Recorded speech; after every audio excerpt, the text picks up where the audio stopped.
Skin Medica, Anti-Age all say stem cells, but foreskin, fat, bone marrow, and umbilical cord are not the same. Let's see which brands use which source and what that means for you. We're talking about human stem cell conditioned media. I gave a broader introduction in part 1 as to what stem cell conditioned media is and what you should be looking for, what to keep in mind in terms of safety and efficacy. And in this one, we're naming names. We're talking about specific products. So first one, foreskin derived products. These are products like Skin Medica TNS Advanced Plus Serum that comes in a dual chamber for packaging. So foreskin has young fibroblasts that secrete collagen boosting proteins. Evidence shows modest wrinkle improvement, but that's without untreated controls in the study that was done. Ethical discomfort.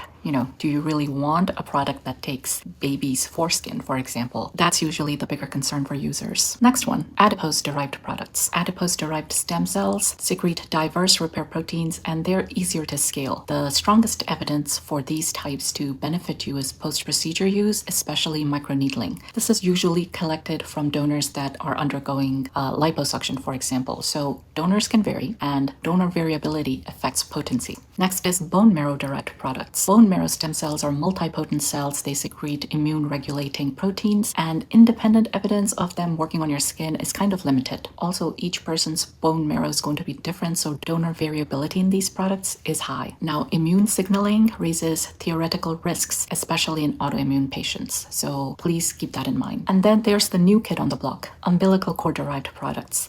Most of the products that have these are boutique. They are not mass market type products yet. They're usually in med spas, etc., as post-procedure serums for the moment, so not quite mainstream. What we know is that the best evidence for them is with microneedling split phase trials. One side got these cells, the other side got saline, and you had more brightness, more rejuvenation on the side that used umbilical cord stem cell conditioned media. And again, everything comes down to what the controls are in a study, so I have some concerns about how well they did. One that showed microneedling with saline and one that showed microneedling with this product, but they didn't really have a control that used just moisturizing and, good barrier supportive products, for example. Did it really improve versus that? So the effects could be synergy. We don't know yet. Transparency on donor sourcing is typically poor with these, and sterility testing is absolutely critical. So as a consumer, what do you need to know when buying? A, know your source. Is it foreskin? Is it fat derived? Is it bone marrow? Is it umbilical cord? And remember that stem cells from each of these sources signal different things. Number 2, check packaging. Make sure it's airless, opaque, or dual chambered. Number 3, definitely ask about sterility and endotoxin testing. And number 4, look for concentration disclosure. If brands can't answer all of that, then don't buy. So net,